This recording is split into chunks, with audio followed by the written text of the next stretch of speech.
disse que a tremedeira começou agora, que eu estaria mentindo, começou desde cedo. Já estou tremendo há muito tempo já, chegou.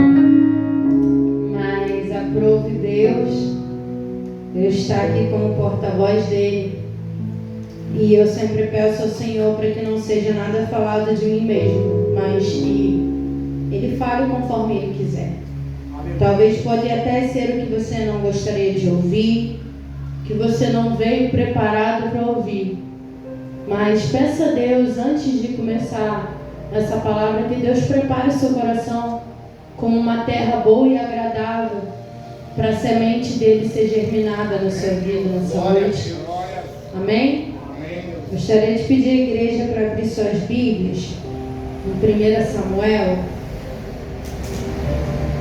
seu capítulo 1, verso 1. Aleluia, Deus. Glória a Jesus. Te adoramos, Deus.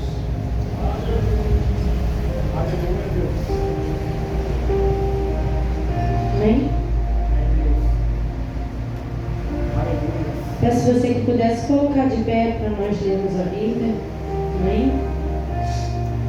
Diz assim: houve um homem de Ramataim, de Zofim, de montanha de Efraim, cujo nome era Eucana, filho de Jeroão, filho de Eliú, filho de Tol, filho de Zufi, Efrateu. E este tinha duas mulheres, o nome de uma era Ana e o nome da outra Penina. E Penina tinha filhos, porém Ana não tinha filhos. Vamos ler agora o versículo 6. E a sua competidora excessivamente a irritava, para a embravecer, porque o Senhor lhe tinha cerrado a madre. E assim o fazia ele de ano em ano, quando ela subia à casa do Senhor, assim a outra irritava, pelo que chorava e não comia. Versículo 9. Então Ana se levantou depois que comeram e beberam em Siló, e Eli, sacerdote, estava sentado numa cadeira junto a um pilar do templo do Senhor. Ela, pois, com amargura de alma, orou ao Senhor e chorou abundantemente. E votou um voto, dizendo: Senhor dos exércitos, se benignamente atenderes para a aflição da tua serva, e de mim te lembrares, e da tua serva te não esqueceres, mas a tua serva deres um filho varão, ao Senhor o darei por todos os dias da sua vida, e sobre a sua cabeça não passará navalha. Os irmãos podeis assentar. Irmãos, estamos diante daqui de uma mensagem qual conta a vida de um homem chamado Eucana. Como nós bem lemos, tinha duas esposas, duas mulheres. Uma chamava Penina e outra Eucana. Porém, Penina tinha filhos, gerava, e Ana não. Naquela época, você não ter filhos era como se fosse uma maldição. Um homem precisava de um filho para ter sua descendência. Quando o homem não tinha filhos, era como se a passagem dele naquela terra ali fosse só ele, morreu, acabou. Ele não tinha quem contasse a história dele depois disso. E para uma mulher não ter um filho, era como se ela fosse amaldiçoada. Quando seu esposo morria, ela ficava viúva. Era como uma mulher abandonada, amaldiçoada. Era motivo de desonra. Por isso, Ana insistia tanto em ter um filho. E Penina, por ter filhos, zombava tanto de Ana. Porque era como se Penina dissesse: eu sou abençoada e você é amaldiçoada.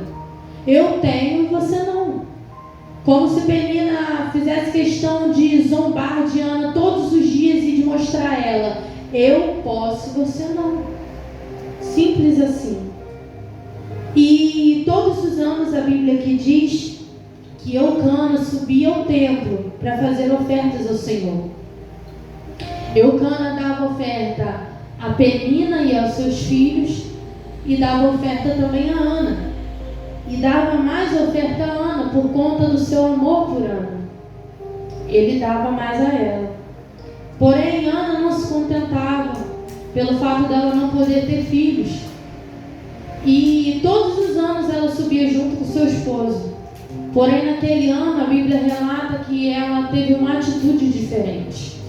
Ela se colocou até o templo e chorou e clamou a Deus e disse: Senhor, se o Senhor me der, eu te darei de volta.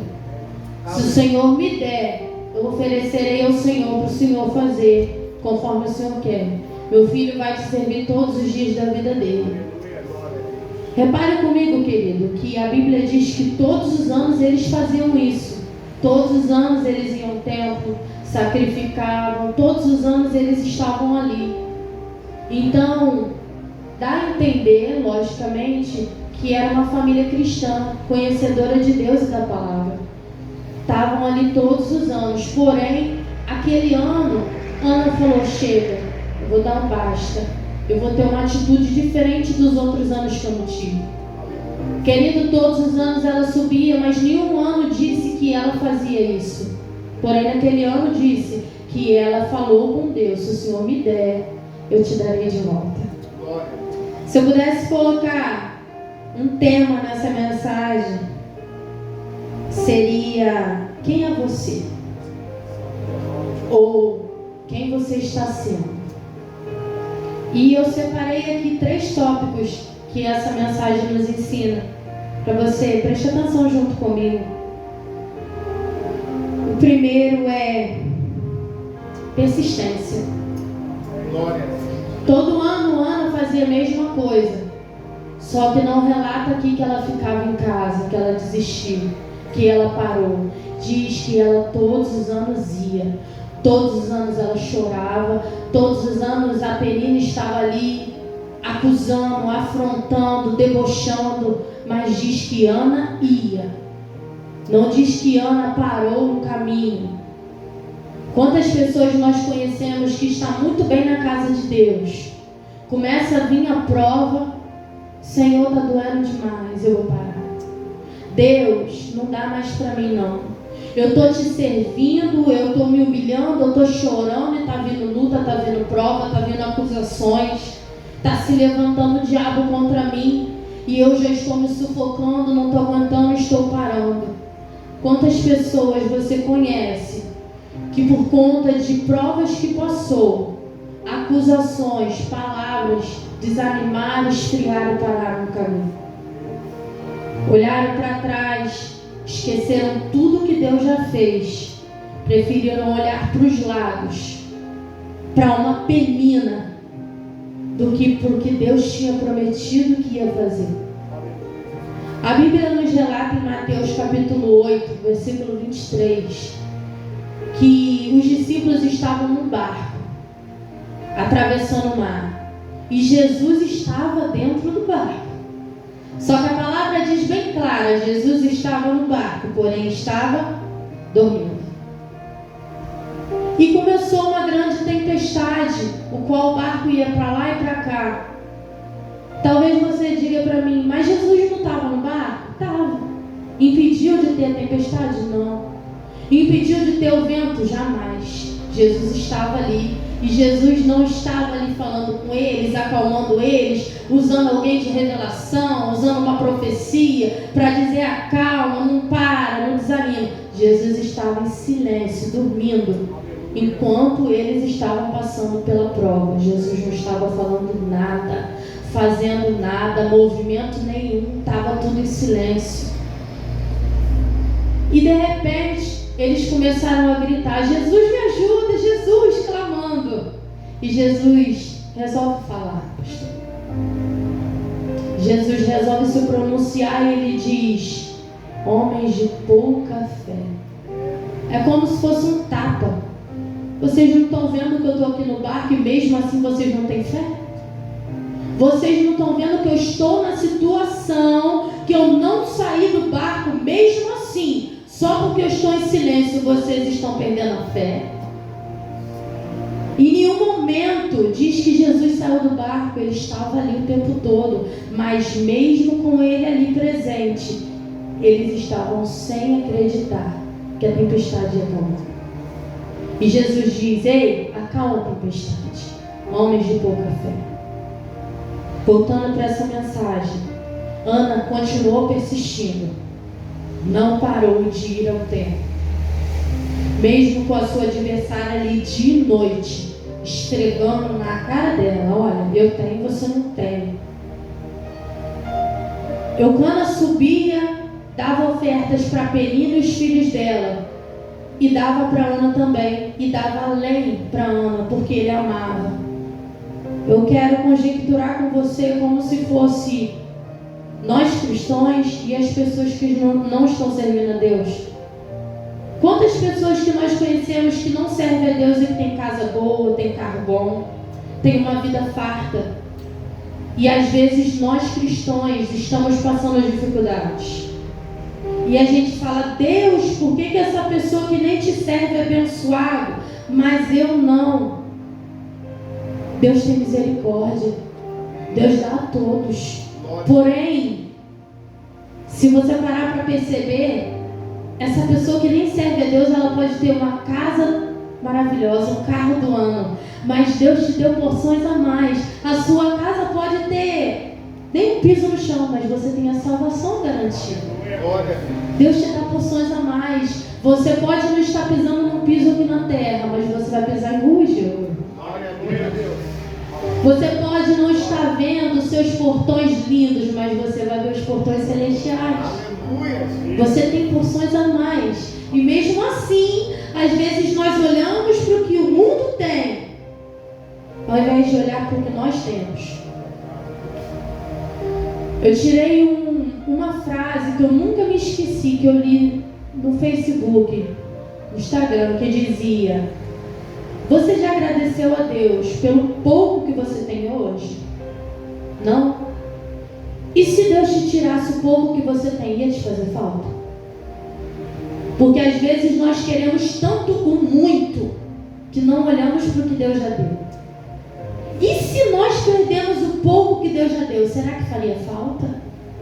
Será que aquele prato de arroz, feijão, frango, que você reclama às vezes: ai, frango de novo, quero carne. Será que se você perder esse frango, será que seria ruim? Se Deus permitir você perder o pouco que você tem, será que não iria doer? Temos que ser mais persistentes. A Bíblia diz que Deus nunca disse que nós não passaríamos por aflições aqui na terra. Nenhuma passagem diz que quando aceitássemos Jesus iríamos viver de felicidade, alegria, rindo. Jamais, pelo contrário. Ser cristão é uma luta diária. É você se negar todos os dias. É você dizer para você mesmo: está ferido, está machucado, mas continua, persista. O inimigo está batendo, continua. Você pode passar em qualquer lugar, irmãos. Aqui nessa beira dessa estrada aqui, tem várias árvores. Eu nunca passei por aqui e vi ninguém pegando uma pedra e jogando em uma árvore dessa. Nunca. Mas qualquer lugar que eu passar, que eu ver uma mangueira cheia de manga linda, eu vou ver uma pessoa tentando pedra. Eu vou ver uma pessoa jogando uma pedra. Porque ninguém ataca quem não está dando fruto. O inimigo jamais vai te montar uma luta. Jamais ele vai usar alguém para acusar você. Jamais ele vai tentar contra você se você não estiver dando frutos. Ele só vai te atacar para te fazer parar. Mas se você já estiver parado, ele não vai fazer nada. Você já está do jeito que ele quer. Segundo tópico que essa mensagem nos ensina é atitude.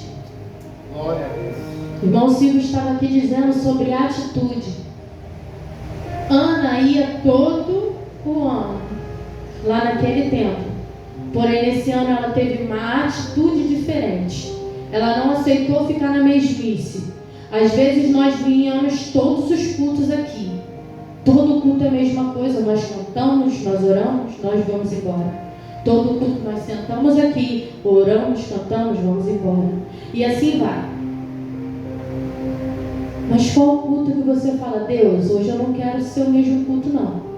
Hoje eu não quero te prestar o mesmo culto. Hoje eu vou lá e vou dar o meu melhor glória, o meu melhor aleluia. Eu vou cantar até me esgoelar, porque no dia seguinte não importa se eu não tiver com voz. Hoje eu quero fazer o meu máximo.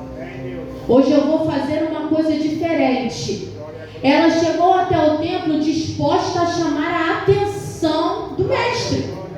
Independente do que iam pensar, pensaram que ela estava bêbada. Ela queria chamar a atenção do mestre. A mulher do fluxo de sangue estava 12 anos, já tinha gastado tudo que ela tinha. Já não tinha mais recurso nenhum. Ela viu uma multidão. Mas ela falou, existe uma multidão para me impedir, mas lá no meio daquela multidão existe meu mestre.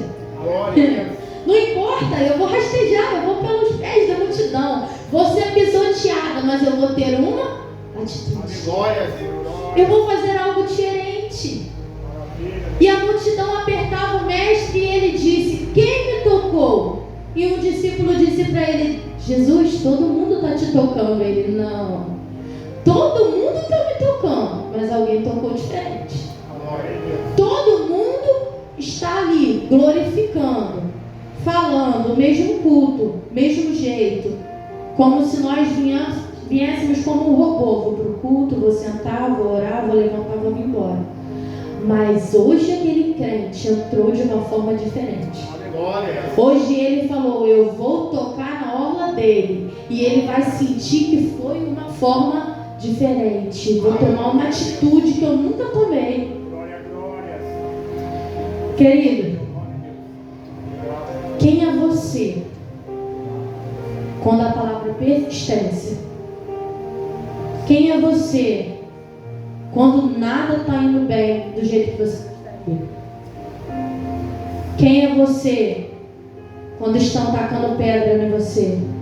Quando estão te acusando? Quando as coisas não estão tão favoráveis?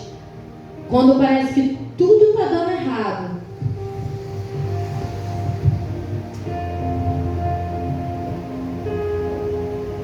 Quem é você?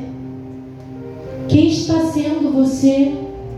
Que tipo de pessoa você está se tornando quando você bate numa porta de emprego e ela está fechada? Quando você não consegue comprar o que você gostaria, ter o carro que você queria, a casa que você almeja, quem é você? Quem é você quando Deus manda você persistir e com o tempo você vai indo, vai desanimando? Quem é você? Quando parece que o barco está ali no meio do vento e Jesus está dormindo, não fala nada, não usa ninguém para falar nada. Parece que nem o louvor, mais a letra fala com você. Parece que ninguém na igreja pode ser usado para te dar um abraço, para entregar uma revelação. Quem é você quando Deus fica em silêncio?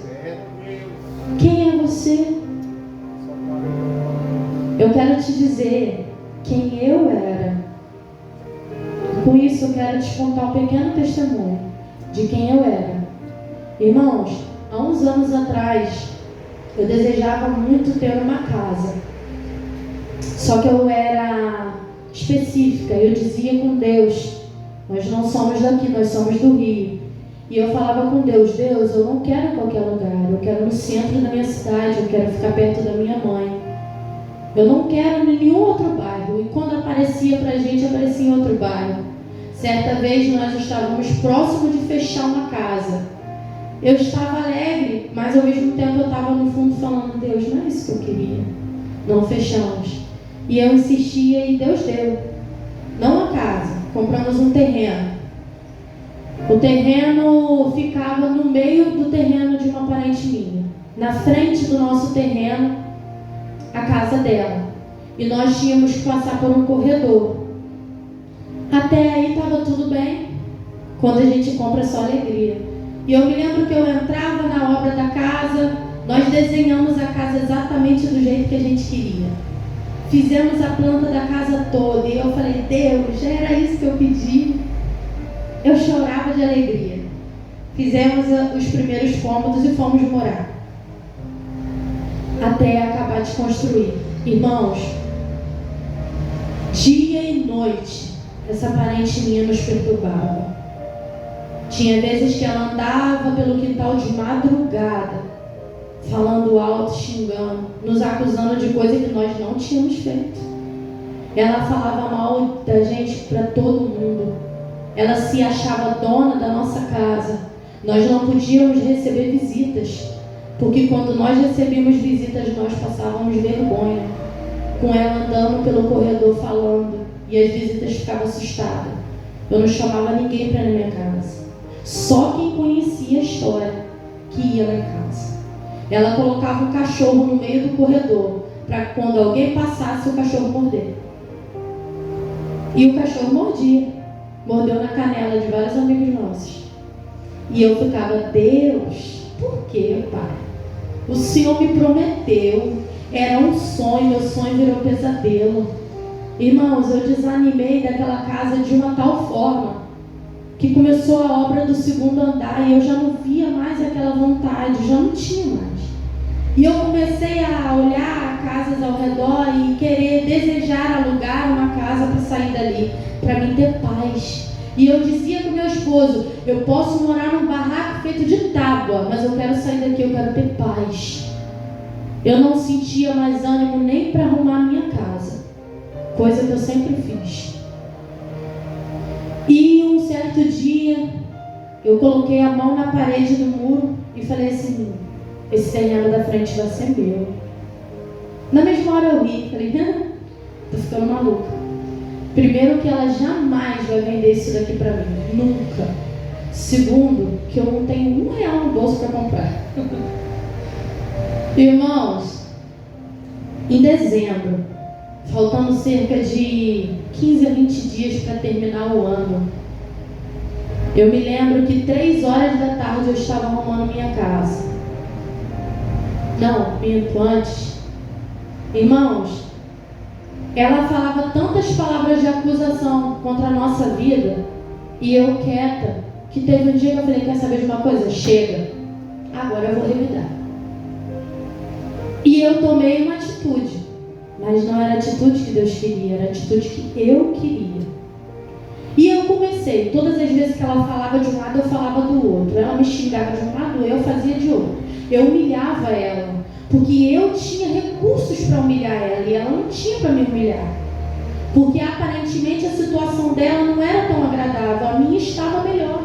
Então eu usava todos os recursos que eu tinha para poder humilhar ela.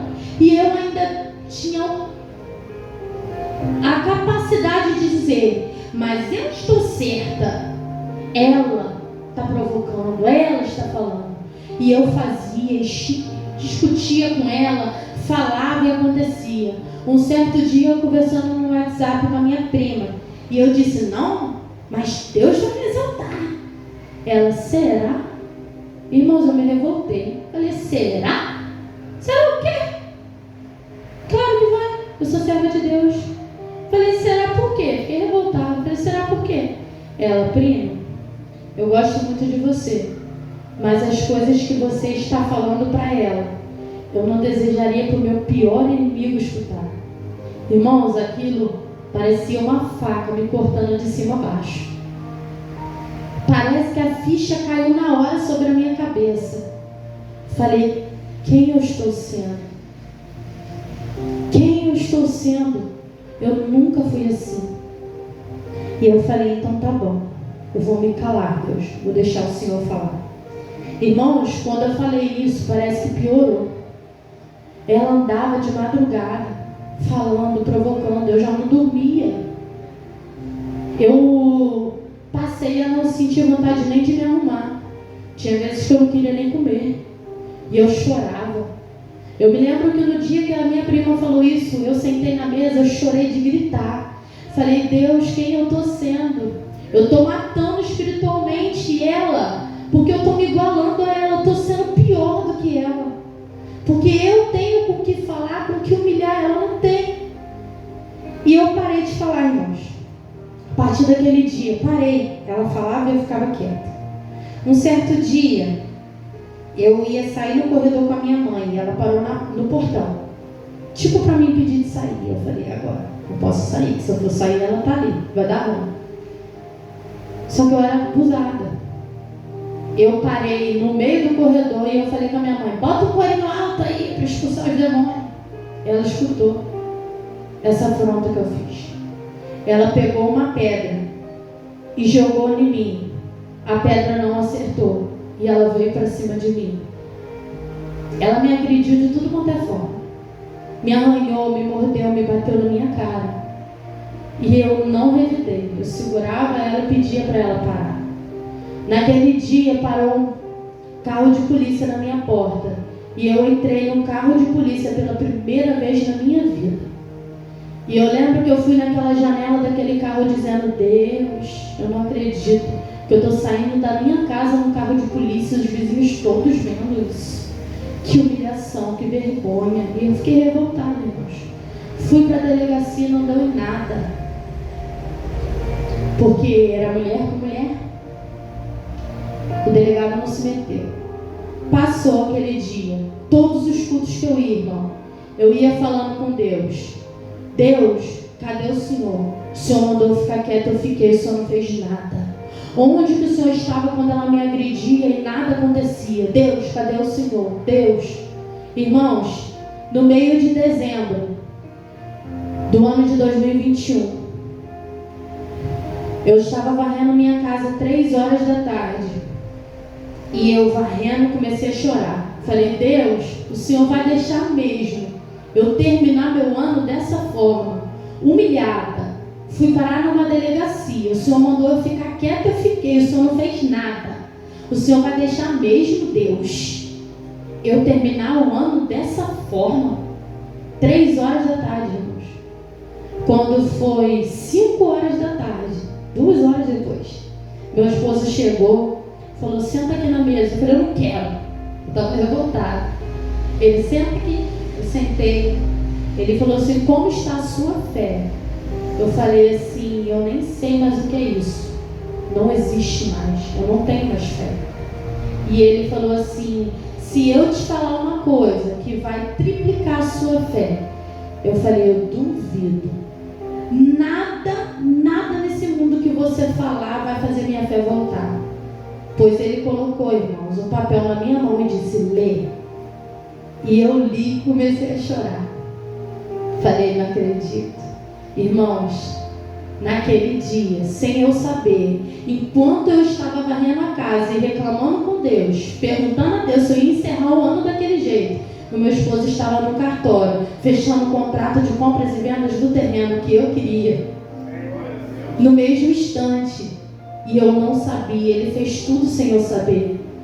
Só que eu não entendia por que eu tinha passado tudo aquilo. Irmãos, talvez, se tivesse sido tudo fácil, eu iria atribuir aquela compra ao meu esposo, a mim, ao dinheiro.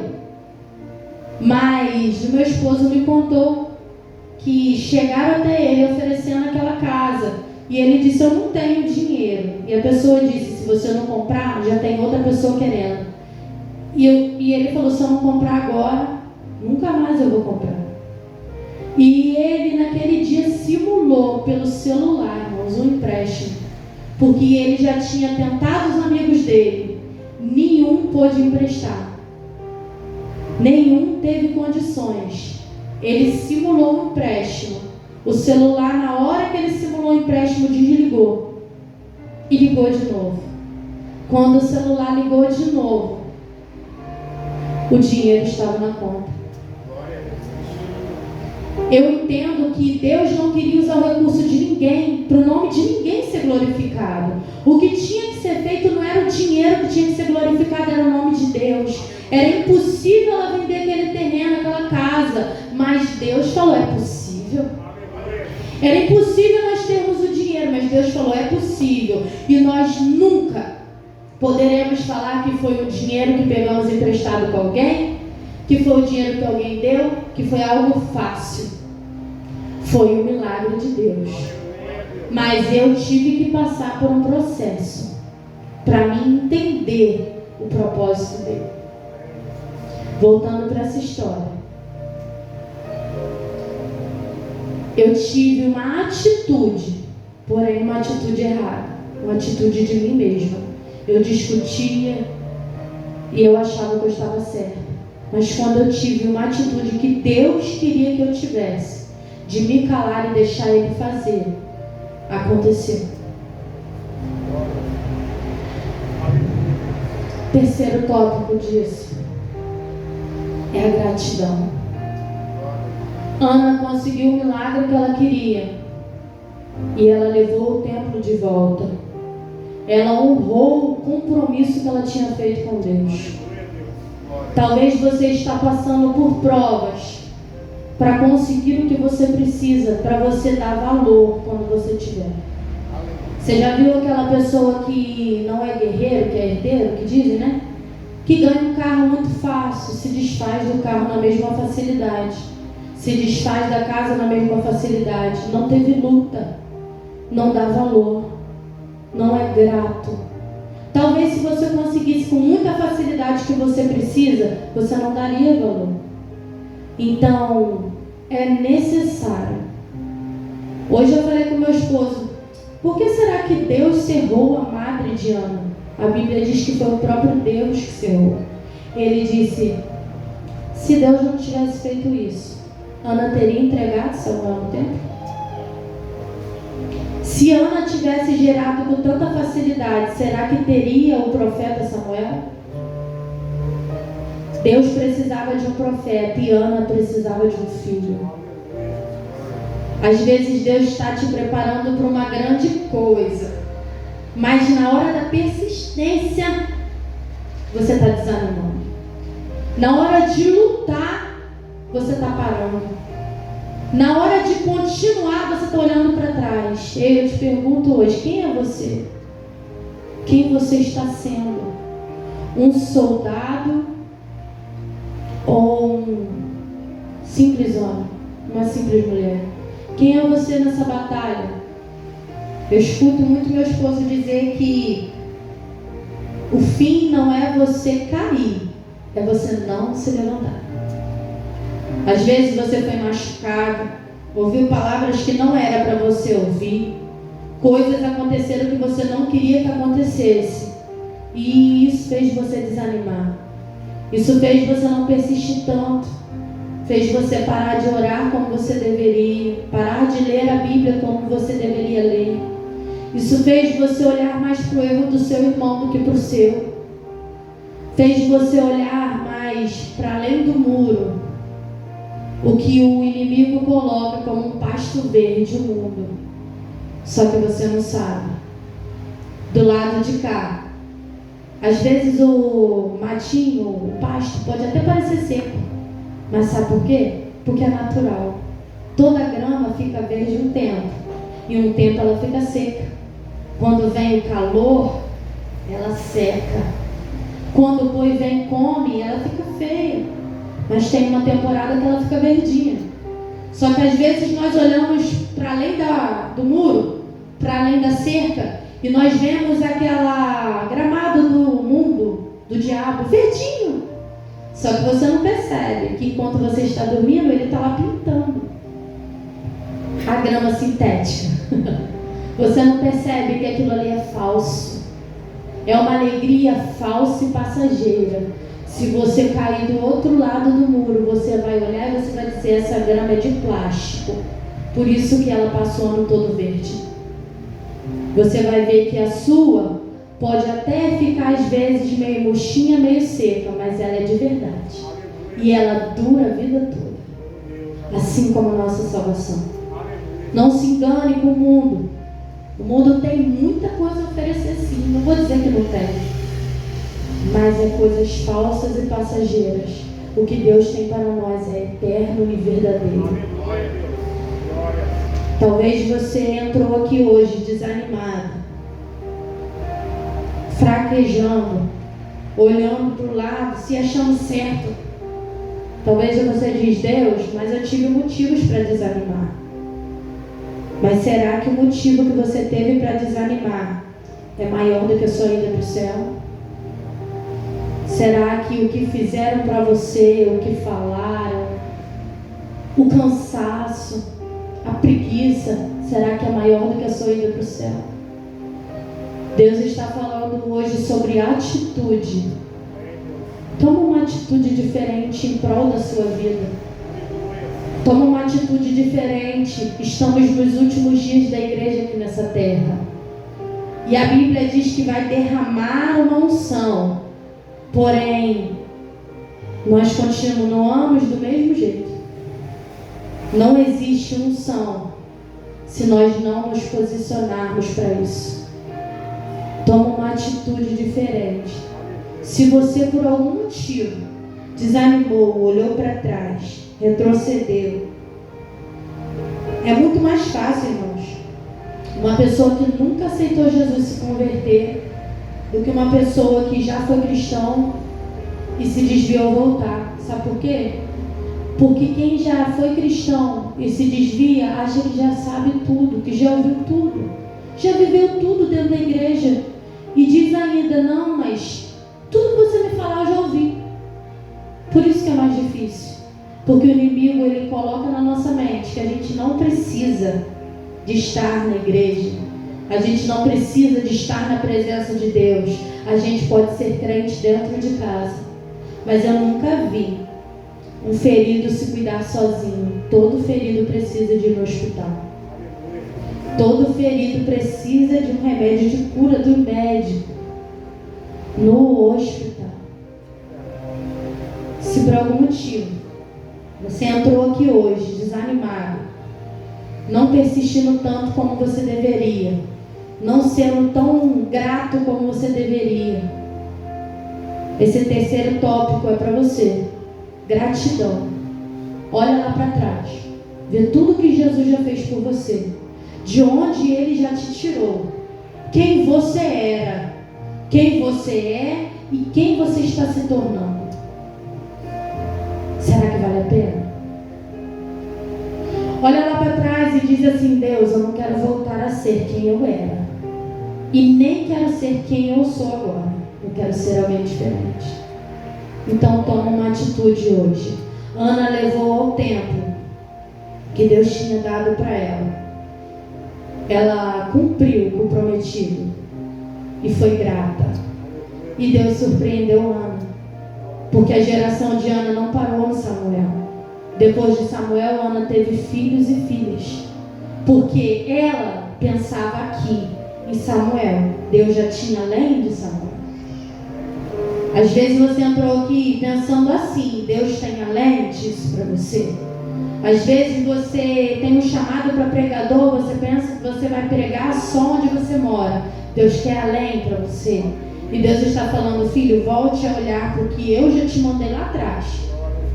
Volte a fazer o que eu já te mandei fazer. Volte a ser fiel. Volte a ser grato.